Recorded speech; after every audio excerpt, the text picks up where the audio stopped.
Welcome back to the Lap Podcast. I am Tristan Rines alongside not Khaki Kevin Walker this week. We instead have friend of the program and avid Formula One fan, Sam Montana, one of my best friends in the world. He's been watching Formula One for the last 15 plus years. How long have you been watching the sport, Sam? My first real memory is 1999. I remember when Schumacher broke his leg in 99. Okay. That's Sam's been around for a while. Sam's seen just about everything that's topical and important. He knows more than me. That's okay, and that's fine. I'm going to learn a lot from him. Hopefully, we all learn a lot today from Sam too. But we're excited to have you here. We're following the Italian Grand Prix this past weekend. A bit of a quiet weekend, I think both of us would agree. Top step changed for one of the few times this season, but besides that, we got a fresh controversy from the McLaren pit wall. Toto Wolff felt underwhelmed, but before we get started, if you haven't already, please hit the subscribe button. Help support the channel. It costs you absolutely nothing at all. We're close to 80 subscriber mark. So, if you haven't done so yet, join the rest of the TLPs. Give us a like, share our videos if you feel so inclined. But with all that being said, let's just hop right into this thing. Here is the episode 25, the old Papaya Switcheroo. I want to start with Oscar and Lando. Should the McLarens have switched? A botch pit late in the race saw Oscar Piastri, jump over Lando Norris, which has happened a lot this year, but not exactly in this fashion. Not a major title swing with this result either, but from a pure racing perspective, Sam, should the McLarens have swapped? No, absolutely not. They should have just. For one, Piastri should not have pit first. Okay. Norris should have pit first, and then Piastri should have pit second. Now, my understanding is on the radio that Norris wanted Piastri to pit first. I believe that is correct. Right. So that was his call. It didn't work out for him in the end, but Piastri should not have been punished for that. That's not something he can control. And it just creates controversy in the sport because this is a title fight. Like, these are your top two drivers. Like, you can't be playing patty cake like that out there. It's not good for the sport. It's not good for the team. It's just not good for the brand. No, they should not have swapped. Absolutely not. Huge mistake for them to actually do it. I think I agree. This is also something that post-race, a number of members of the media who have been a lot closer, they're actually there every Sunday, every Grand Prix weekend. The understanding was that this was not something that was specifically outlined in the Papaya rules that we have heard about over the last couple of years. The way that they go racing, a botched pit was not something that was necessarily agreed upon before this. Piastri playing the team game, being reminded of Hungary last year, just decided to relinquish it. And I think part of this is that it didn't necessarily affect the championship in any major significant way. Only a 3-point swing back in Lando Norris's direction. Oscar still leads this by 31 points. But, you've been watching this sport for the majority of your life. Do you see this as a potential swing, maybe a momentum for Lando? Does this just create more tension? Like, what do you think the dynamic is going forward with that in mind? No, I don't think this is a momentum swing for Lando at all. In fact, I think it probably hurts him because he's going to see all the headlines and hear all the noise and all the controversy around it because he didn't earn it, right? And people know it, and he probably knows it too. And he's definitely suffered from a confidence problem in the past. I don't think this is going to help him. As far as a swing in the title, I don't think this is going to have a huge impact just because it's 3 points. And that's something I kind of want to highlight for a minute is how Oscar handled the whole situation. I think, for one, if it had been the lead, I don't think that Oscar would have relinquished it. I think he would have pushed back and he would have been like, catch me, and then you can pass me. But because it's second and third, the point differential is so small, it's 3 points. It's not worth him picking a fight within the team. He'll look like the adult in the room. It's just going to give him brownie points with the team. And I think that's part of his calculus there in doing so. The other thing is, in him doing this, if there's something down the road that happens where he needs McLaren to back him, he's going to have this in his pocket if the title fight were to get closer, or something even next year. This just benefits him, I think, in the long run. Now, I'm sure he's not happy that it happened at all. I know Mark Webber's certainly not happy. There's no chance he's happy about this. But I don't understand this. I don't understand why McLaren feel the need to play favorites in a way with Lando. It feels like that's what they're doing. It feels like they're treating him special and they're treating him with kid gloves. And I know he has seniority, but Oscar has earned this lead. He has earned this 30-point gap. And I don't think it's good for the sport to try to almost in a way artificially create tension in the title fight. Because it's not real. Nobody believes that it doesn't feel like a real title fight at this point. Yeah, I mean, because there really isn't any tension. After Lando had the DNF back in Zandvoort, the lead got out to 34 points. Oscar's just been wholly that much more consistent this year. He's shown that he has, elite level racecraft, right? He can hang in there with the big boys. He can play defense, and he has damn good pace when he needs it to try to catch up.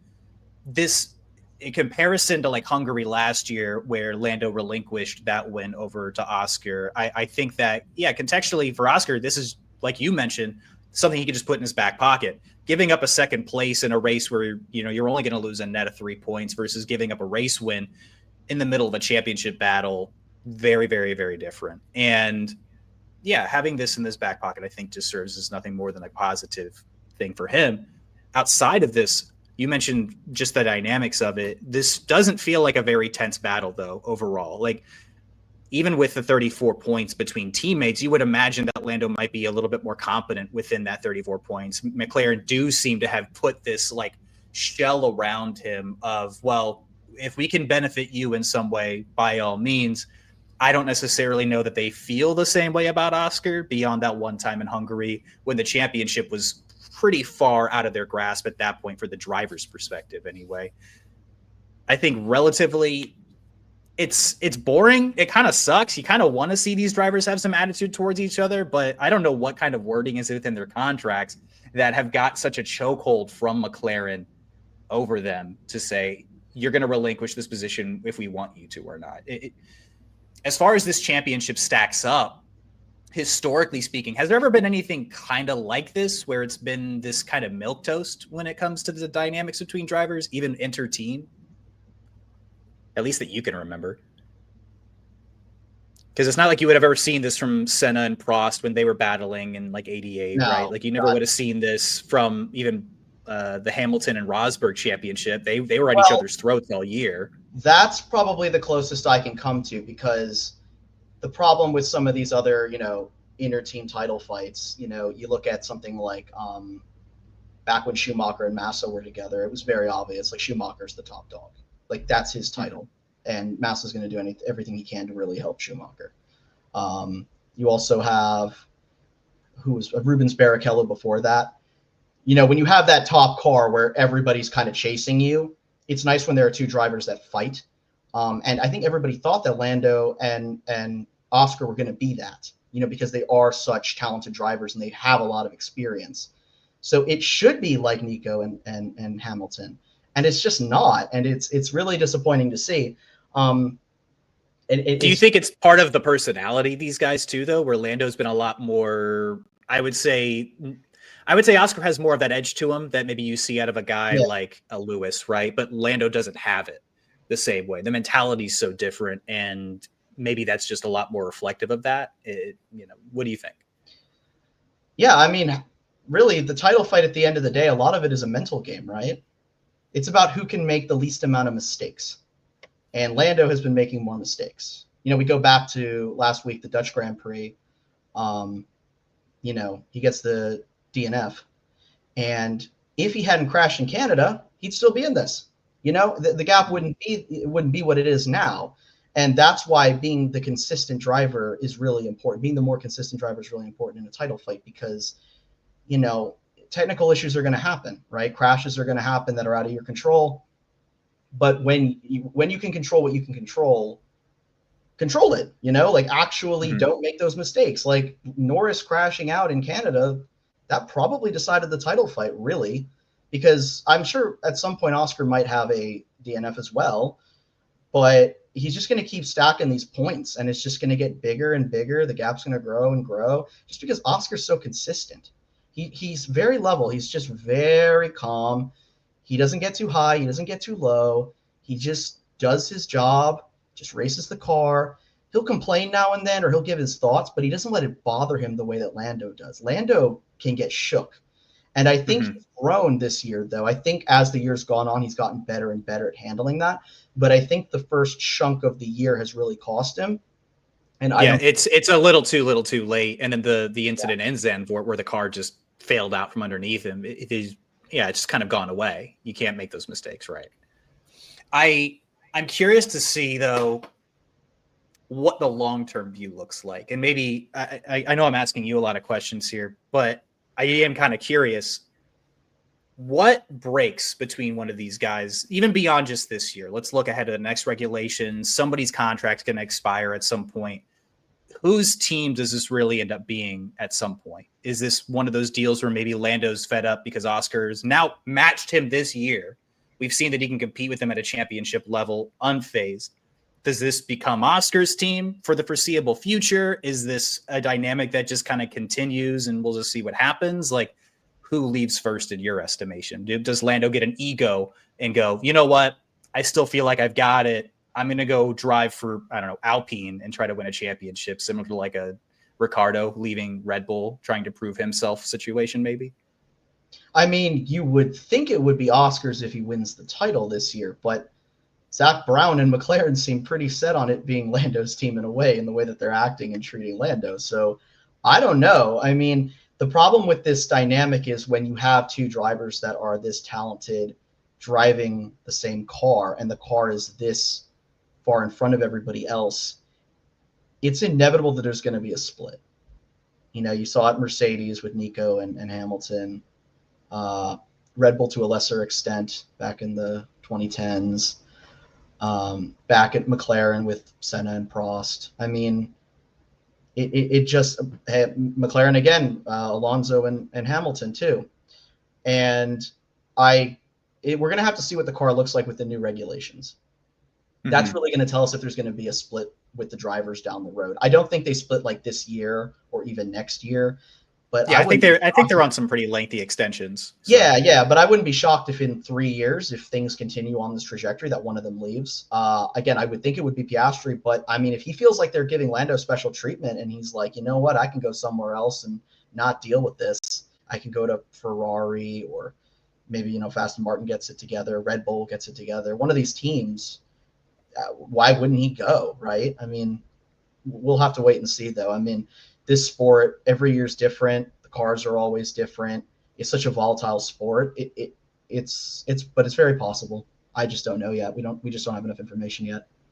I think I would kind of trend along the same line, just because the history's been there with McLaren for so long, backing Lando. It's been 6 years in the making. This was supposed to be his year, even just bringing it back to now, that you do kind of get this sense and this feeling that, man, this wasn't really their plan for it to be Oscar's year. This was very much so supposed to be Lando's time, his opportunity. He was winning races towards the end of last season, but like the car was supposed to be leagues ahead. It is leagues ahead now, but Oscar found 2/10 in just development and progression and pace and qualifying pace, especially. And he's really taken it to him. I think that we could see at some point down the road, let's say McLaren really hit this next regulation pretty well. Maybe if they're not necessarily winning races to begin, maybe they are, but if they're right there, if they're competing, I think these next like couple of years are really going to be interesting, because one of these guys is going to win this championship. It looks like it's going to be Oscar. We got 9 races to go this championship, but if you walk into next year, it's clean slate, it's anybody's race, but they're still getting these little like hints of like, we'd really like to see Lando do it. I feel like that could maybe be pushing Oscar to make a decision. Maybe McLaren sticking by Lando a little bit too much. I don't know. We'll see what happens. I want to know what the TLPs think. What do you guys think? Is this fight over already? Do you guys think that this is a really weird dynamic? How does this championship resolve at the end? Does Lando even have a shot? I don't think Sam and I believe that, but maybe when Kevin comes back, he's the resident Lando Norris fan. Maybe he might believe that there's still a chance. We're getting to this point now where it's still mathematically possible, But once you start saying mathematically possible, it starts feeling like it's less and less likely. It's possible. It's just very unlikely. A lot of things would need to go Lando's way, and a lot of things would have to not go Piastri's way. That's the thing, is Piastri's so consistent that even if Lando's doing amazing work in this back half, as long as Piastri's just keeping up, I don't know. Yeah. But the guy who actually took the top step on the podium this weekend, Max Verstappen, a win in Monza, sealed the deal on another incredible accomplishment. He owns 50% of the wins, no matter what, from this point on in the season, from this current regulation set. The guy's dominated it the whole way. This weekend, kind of another example of that domination. It's converting pole to a 19-second win on Sunday. Choosing between this drive, his other 2 wins this year, this one might stand out a little bit more, but defending against the McLarens, that might be a part of that conversation. But I wanted to ask this. Does this season, begging the question of Adrian Newey, if Adrian hadn't left, would Max be properly fighting for his 5th straight title this year? Yeah, no doubt. I think he would absolutely be in it right now. Yeah. He just doesn't have the car. He doesn't have the car. He doesn't have the consistent car. I mean, they're clearly getting stuff out of the car for him, and he's getting the most he can out of the car. But yeah, I mean, if Newey were still there, I think they could still be in this fight. It's just they just don't have that consistency right now. But he's putting on a show. I mean, what he's doing is really special. I mean, we've always known he was a good driver, and his dominance in the last couple of years was something special. Don't get me wrong, but it's easy to be a special driver when you have a special car, right? Mm-hmm. This year is really showing just how good of a driver he is, because he doesn't have that car. And we've seen what the other Red Bull driver looks like in the car. It's just awful. I think Yuki finished like P18 or something like that this weekend. Sounds it was right. An abysmal drive. Same car. I mean, probably the exact same setup. If I had to guess, one guy wins the race by 19 seconds. The other guy can't figure out how to find the points. And this has been endemic for a while of that second Red Bull seat, which is why conversations about who's going to be in the second seat next year, a whole new regulation, but like it feels cursed. If you're Isaac Hadjar, do you even want to be in the second seat next year? Because no, absolutely the comparison's going to be ridiculous. I think this is, I don't know. Personally, I'm looking at this. I think about Adrian Newey leaving. You can look back at what happened with Christian Horner, and that had to be a big part of it. Jumping to Aston Martin's going to be interesting to watch moving forward. But seeing what Max has done this year in comparison to not just his teammates, but to the rest of the field, I think it's been nothing short of incredible. It's unfortunate that the car just isn't quite there, because having not just the McLarens fighting each other, that's interesting. We've gotten a bit of, like I mentioned earlier, a bit of a milquetoast title battle. But imagine if Max was in this, properly ruining people's weekends. If he grabs maybe 2 or 3 more wins, he's probably in second place, really close to first, if I had to guess. Yeah, I mean, honestly, he'd be right in this if Oscar wasn't so good. Yeah, that's the reality. If Oscar just was slipping up more, if Oscar was more like Lando than he's like himself, then Max would be right in this thing, right? If the gap wasn't so big, 100%. I mean, he's not that far behind Lando at this point, I don't think. He's in striking distance. Look it up. Yeah, he's 63 points behind at this stage of the season, driving what we might believe is truly a midfield car with anybody else driving it. Like a tractor. He's driving literally a tractor. It's a garbage car. Let's just call it what it is. It's not a good car, and yet he's taking it to places that you're just like, oh my god. I don't think I've seen a driver do this in a very long time in a car like that. There's some other really good talents along the grid, but I don't think if anybody else was driving that thing, it would be relatively close. Like Charles, Ferrari have struggled a lot this year. He's found some podiums, hasn't been close to winning, right? Mercedes have a win, but they're not consistent the same way that Ferrari haven't been quite consistent. Max is, if you put him in either the Ferrari or the Mercedes, this might be a legit championship battle between 3 drivers at this point. At least that's my feeling on it. And that's no disrespect to Charles. I think he's fantastic, and maybe not disrespectful to George. I think he's having the best season of his career, but these guys are on the upper echelon, and then Max is right there. I mean, tell me if I'm wrong. No, I think Max is showing that you could take Max and put him in any era and he would thrive. He's an amazing driver. I mean, he's one of the best to ever do it. He's a generational talent. He's leaps and bounds ahead of everybody else in the sport right now. And I don't see that slowing down anytime soon. It's going to be really interesting to see what he does with his career moving forward. I think he should leave Red Bull, but we'll see. We'll see what seats open up. We'll see what makes sense. But yeah, I mean, this weekend was really special. Even him taking back the lead from Lando when he had to give it up. I mean, because that car is so much better than. Yeah. Well, I mean, part of it too, clean air, get him in the first couple laps, but that's exactly what I was going to say, is that Lando getting the clean air and still not being able to hold on to the lead in comparison was surprising to me, because it felt like as soon as the positions were swapped, he relinquished it to avoid the penalty. Like it was basically going to be a McLaren 1-2, 1-3 situation, but nah, Max just took it to him, and he's remained this kind of nemesis for Lando, because when Lando obviously isn't quite catching up to Oscar on a weekend, Max is basically right in his rearview mirrors. It has been pretty close as far as the P2, even if it doesn't necessarily reflect it. I am curious, and I think you and I are probably going to agree on this, but if Max and Oscar were swapped, this championship is completely over with. Yeah. Done. It would have been done like 3 races ago. Like maybe not. Maybe I'm exaggerating a little bit, but yeah, no, it would be done.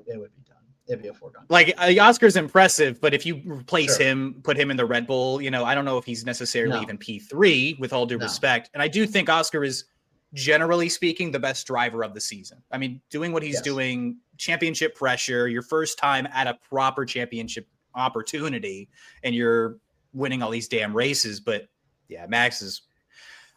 Speaking on Max's future a little bit before I move forward, the thing that is interesting to me going into this next regulation is not only, of course, that he's staying with Red Bull after all the conversation about whether he was going to leave the team. There were not really a lot of seats, not a lot of opportunities.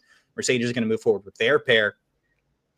This conversation doesn't end here, because of the same position next year, if the Ford partnership isn't working out, what's going to be open? What potential move does Max make? You and I have talked about this privately, but you believe Max is going to end up almost inevitably where? I mean, I think he's going to go to Aston Martin. I think he should go to Aston Martin. I think Adrian Newey's there. They've got the money. They've got the crew. He's got the co-driver in Alonso. It just makes the most sense to me that he should just go there. It's a tough thing to predict, though, obviously, new regulations. But Adrian Newey's had a year now to work on this car for the new regulations, and he's one of the best of all time. And so I just think that it would make the most sense for him to go there. There's not really a lot of other options. Not really. I don't think he's going to go to Mercedes. I know there was a lot of buzz about that, but I just think Mercedes is probably pretty comfy with the drivers that they have moving forward into the new regulations. Don't mess with something that's working really well. Besides Ferrari, that, I mean, Charles ain't going anywhere. Lewis is Hamilton's not going anywhere. It's not. There's nowhere for him to really go. He's not going to McLaren. Am I forgetting anybody? Williams? I mean, he's not going to go any further down the field, right? I mean, like, unless Williams absolutely crush it, but they've got some longer lucrative extensions with Albon and Sainz. And while I think if Max Verstappen really became an option, anything could be figured out, so to speak. But a lot of the teams orbiting competitiveness that aren't Aston Martin are pretty set, at least going into the next year to 2 years, right? 2026, we already know what Cadillac's going to do, but there's no way in hell he'd go to Cadillac. Stake, F1 are becoming Audi, but they're going to be a completely, ground up new operation almost. So yeah, I think that we kind of end up in the same place maybe next year, but I think the real conversation comes down to like how much Saudi pressure has to come into the Aston Martin camp before Lance Stroll is playing tennis or playing paddleball in Monaco by himself. You know what I mean? I think there's a real shot that happens this offseason. I really do, because if you think about it, okay, if you're Max, what do you need? You need a car. You need somebody who can build the car and give you a good car, right? Okay, he's got Adrian Newey. And then you need a lot of money, right? My fingers aren't showing up. But you need a lot of money. Right? And they've got that whole damn spaceship engineering facility over in Silverstone now. So it's not like they haven't built the infrastructure. Right. And you need one other thing. You need a seat. Well, Lance Stroll is not really the guy. So there you go. I mean, it just makes the most sense. So the question is, how committed is Aston Martin to actually fighting for a title? Because if you actually are serious about this sport, I mean, Max Sorry, Verstappen is as good kid. as it gets. Yeah, no. How do you I like? mean, How does the reserve seat sound? You know. yeah, I mean, he hasn't proven himself. He just hasn't. I mean, he's had some decent moments here and there over the years, but he's just not. He's just not the You guy. could argue this might be Stroll's best year of his career. You know, outside of like the off a podium he had in like Hungary once. But yeah, he's not cutting the mustard. There's no way they win a championship with He's one not Max arm Verstappen. effectively. There's no, but even let's say Aston Martin next year, just for the sake of argument, are competitive. They're a top 3 team. They're fighting with what people believe are going to happen with Mercedes. McLaren are going to have the same engine. Aston Martin are going to have the same engine, or no, they're going to have a Honda engine. But let's say they're fighting up at the front, right? Ferrari have botched it, but let's say like Ferrari will probably be in there too. You're fighting with one arm effectively tied behind your back, because if you go down that entire lineup, I can't think of a single driver I'd want less than Lance Stroll. Oh, no. Yeah, no. Every other competitive car is going to have a better lineup than you. And that the closest competition you'd have on just general talent merit is going to be a year 2 Kimi Antonelli, who will have figured some stuff out by then, hopefully. I also just can't believe that Adrian Newey would go there if there wasn't some reassurance that Stroll is going to be exiting here, either this year or the following year. I can't imagine he'd be like, oh yeah, I'll go here. Because I know Ferrari was even talking to him, like, why wouldn't he go to Ferrari then and work with Leclerc and Hamilton?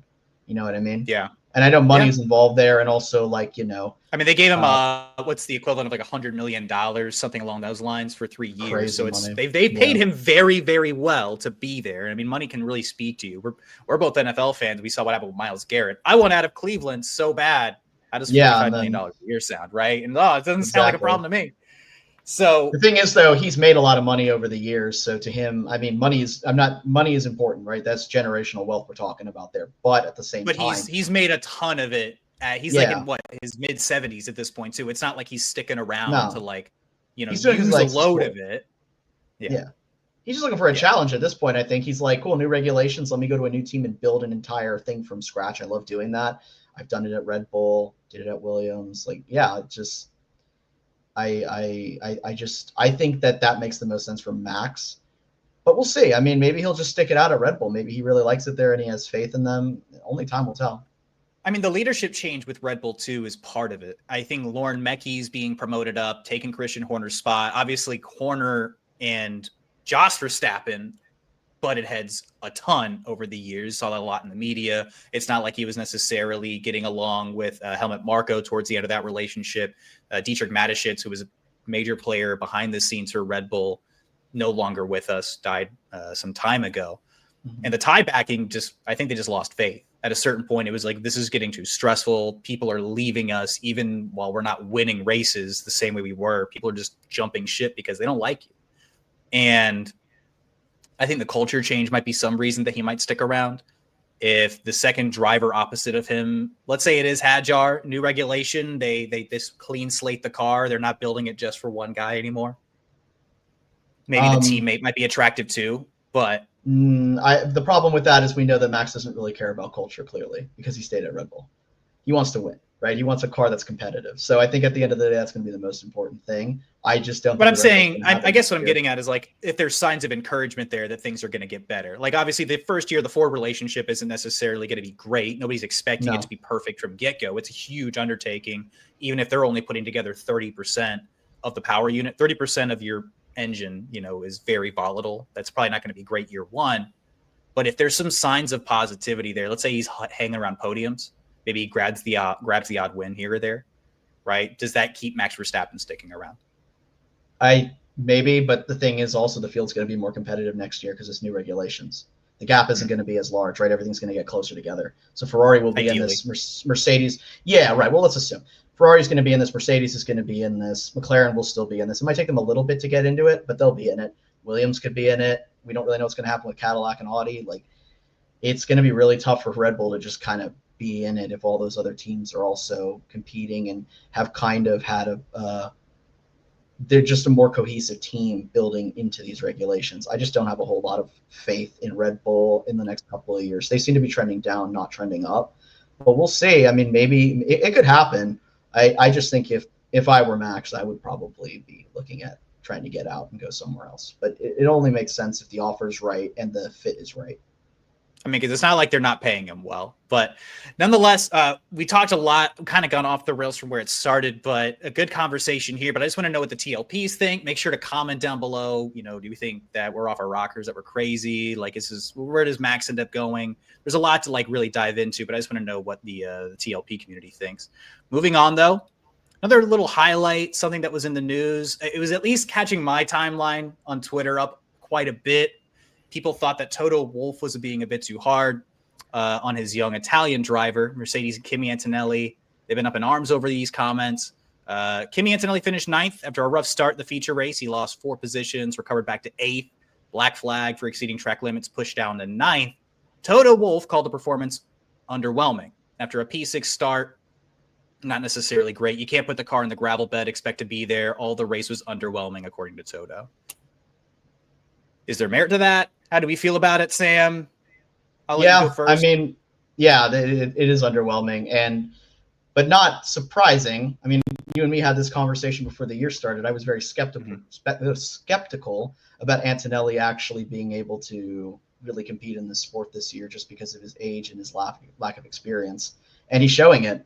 You know, as the year's gone on, he's had a couple of really good moments, but man, he has really just made some really big mistakes over the year, and he'll grow out of them. I think I see the talent there. I understand why they got him when they did, but in doing so, they kind of needed, I think, to temper their expectations a little bit when they took him. I think Toto's frustrated because I think he expected this kind of thing early in the season, and I think he was hoping that by this point that we would have signs of encouragement and that he would be growing and just improving and getting better. And in some ways, it almost feels like he's going backwards, right? He's making more mistakes. He's getting into more accidents with other drivers that are his fault.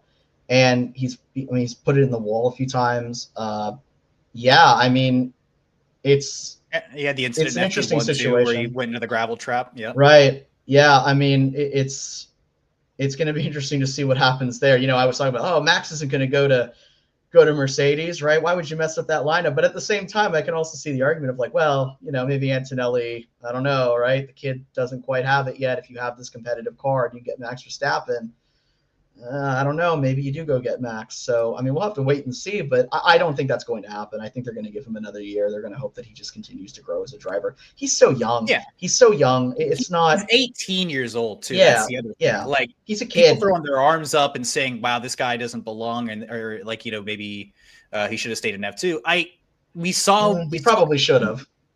I mean, but we also saw those moments early in the season that he went from like P16 to P4 in like crazy ass Australia, right? He found himself, he landed on the podium in Canada one way or the other. He did get there. He did. He was taking it to Max during that race and looked really impressive. Like, you could argue that, of course, the McLarens don't clash, that maybe one of them catches him and takes the position, but he held him off and played good defense too. We've seen these moments, but you did hit the nail on the head there. Like, it feels like he's kind of fallen back. Maybe it's a confidence thing. There's been a lot of media regarding at least their last upgrade they got at Imola. Just didn't quite click. It worked in Canada, but that was really outside of what actually happened during that stretch. Had the DNFs in Imola, Spain. Things just weren't quite working. Yeah, he's definitely having rookie moments. Toto did follow these statements, though, and this is part of where I'm kind of pushing back on the Toto Wolff slander, to give him a little bit of grace here. It's like, he did say this: it doesn't change anything on my support and confidence in his future, because I believe he's going to be very, very good, but today was underwhelming, going on to mention that he didn't feel like George's performance was necessarily as good as it could have been too. It's creating a lot of heat, at least within that little corner of the internet, and people who watch this video, it's noise, but I think that overall, yeah, he was underwhelming. I mean, yeah, it sucked. You go from P6, you lose 4 positions. Like, that's not a positive sign, right? Like, that is an unfortunate thing that happened. But even Antonelli in the post-race interview talked about it himself. Let me see if I can find the quote here. Yeah, he said, I made a mistake at the start, lost brake traction, lost all the places there. On the medium, wasn't too bad. And the hard, he struggled too. So it's not like the kid is going, woe is me. I just did my golly gee best and it just didn't quite work out. No, he owned it. I think that part of this is Toto's going to say things that he feels that he can say that are comfortable. Like, it's like coaching somebody, right? Like, I'm not going to just, you need praise if you're coaching somebody, sure, but you also need fair criticism. I think Toto is fair to be critical here. He had a bad performance, caught a black flag, turned a P6 into a P9. It is underwhelming. It's his home race. At the end of the day, it's still a learning year. They knew this going in. We're signing the youngest driver in the program's history, right? We are signing somebody who's going to be taking Lewis's seat. We are signing somebody that is 18 damn years old, just turned 19 this weekend, if I'm not mistaken. And there is going to be a lot of learning this first year. He's learning how to be a professional, firstly. He's learning, secondly, a number of these tracks he hasn't been to ever in his life. And at the end of it all, too, he's learning how do you push? What's comfortable to push? Where do you not push? It's all a learning process this year. So he's going to have moments, and I think Mercedes knew this too. I'm not surprised. He's already exceeded my expectations up to this point in the year. He's had a rough stretch through Europe, yes, but early on, he's already done everything that I was hoping would happen. So from the rest of that point on in the season, it's just learn as much as you can, kid. Come back in year 2, and hopefully it works out better. It's a whole new regulation in the car. This is all just like, we're growing the infrastructure. We're getting you settled in, because we don't think we're winning anything this year either. Just get comfortable. Wrong? Yeah, and to defend Toto for a minute, it's not his job to coddle this kid. Like, he needs to get the best out of him, and he's making mistakes, and that can't fly. Like, he can't sit there and be like, oh, it's totally okay. Like Antonelli's at an age where, yeah, he probably needs a little bit of tough love. He's actually going to be the driver that, Toto wants him to be moving forward. Right? He doesn't have that clout or that experience to fall back on where Toto can say, oh, he just made a mistake. Whatever, it's fine. It happens, right? Like, George has earned that, right? Lewis earned that before. Bottas earned that before. Like, but he's so young that, yeah, he's going to need a little bit of tough love. He's actually going to grow into it. Like you said, it's like coaching. He needs it. And every driver, every person in any kind of coaching situation needs to be tailored towards them, right? And I have faith that Toto knows exactly what he's doing in how he tries to get the best out of Antonelli. Everybody's different. Like, maybe Lando, for example, needs some more coddling, right, for him to actually get to be the best version of himself, right? But maybe Antonelli isn't like that. And I mean, Toto just has the experience too that he can fall back on, where he knows probably what's best in these situations, and I defer to him in that situation. I think it's just noise. They're just looking for something to put in the headlines, but I don't think it's a big deal at all. Yeah, I mean, anything outside of the building, I think everybody's looking for him to always be praised. And look, I'm the biggest Kimi Antonelli fan that I know, and this about me personally. I am. It is not just for the podcast. I'm not playing a character. I really do believe in the kid. I like the kid a lot. I think he's fantastic, and I give him probably more benefit of the doubt than anybody. But yeah, this weekend was underwhelming. This was not a good performance by any means. It was kind of frustrating, if anything. But what I'm hoping for as a Kimi Antonelli fan, just block out the noise, social media. Don't even be on it. Just show up, learn from Bottas, who's still there for the rest of this season. Go through the programs. Just get comfortable. Like, you're not going to beat George this season. That's not going to happen. I think winning a race was incredibly optimistic goal for anybody this year. Hell, Isaac Hadjar got a podium, and that's going to probably be the highlight of his V-Carb career. I don't know if that's necessarily going to happen again, right? Expectations are what they are, but just tune out the noise. Just get comfortable with the infrastructure. I don't think Mercedes are botching this. I think they're doing fine. And constant praise all the time of, oh, it's all going to be okay. You're just a baby. It's fine. Like, this is professional sports at the end of the day. Yes, you do need some tough love. You do need some coaching. And if I, at least from the athlete perspective, I'd imagine he's probably being harder on himself than anybody is around him. Right? It'd be like a pro quarterback who threw an interception being like, it just happens. Like, no, that they're going to go to the sideline and be upset at themselves. You got to move forward. You have to have somewhat of a short memory, but like, you try not to make the mistakes again. So the other thing about Kimi is that people need to remember, like, he's also learning not just how to be a Formula One driver, he's also learning how to be an adult. Like, he's literally 18 years old. We've all been there. If anybody who's 18 is watching, you'll come to understand this. When you're 18, you're learning a lot about yourself. Yeah, you're learning a lot about yourself at that time. So that's something else you need to keep in mind with Kimi. they've given an 18-year-old basically a rocket ship and told him, drive it around this track. Yeah. Okay. I mean, I don't know about you, but me at 18, you could not give that to me and I would do anything good with it. He's doing a much better job than I think most 18-year-olds would in that situation, regardless of talent. And doing a better job than I think probably a lot of people in the F1 community are probably giving him credit for too. Look, he's not like he's walking into like V-Carb. He's not like he's walking into Williams. It's not like he's walking into Stake. He's walking into Mercedes, which do have championship level aspirations, but I don't think he's there by accident. I'll put it like that. They don't bring this guy in unless they believe that he could really be something.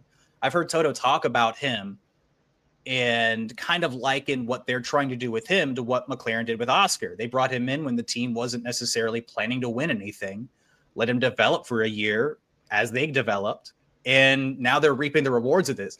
McLaren have a great problem on their hands. They've got two guys who could win championships for them. One guy just happens to be a little bit better and has out-progressed what they thought he was going to be.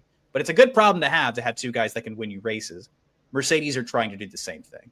So I want to know what the TLPs think, though. What do you guys think about the Antonelli saga? What do you think about him as a driver? Do you think Toto's comments were too harsh? Were we maybe being too realistic? Whatever. I want to know what you guys think, though. Drop those down in the comments below. And before we wrap this thing up, I just want to get your rate of this race. You're going to do this in 60 seconds. Take as much time as you need. What did you give it on a scale of 1 to 10? Was it the best race you've ever seen? Was it boring as hell? I don't even need 60 seconds. On a scale of 1 to 10, I'll give it like a 5. It was all right. There was some interesting drama there with with Papaya. Max just showed how dominant he is. Ferrari was incredibly underwhelming, like usual. That Monza of all places, they didn't bring up the special engine. Oh my God. Yeah, no, it was just, as someone who's a big Charles fan and a big Hamilton fan, this has been a nightmare of a year. I've definitely leaned more and more on Piastri as the year has come along. I will say this though, like Piastri's really earned my respect and is becoming one of my favorite drivers. I mean, he is just doing incredible things. I became a fan of him last year.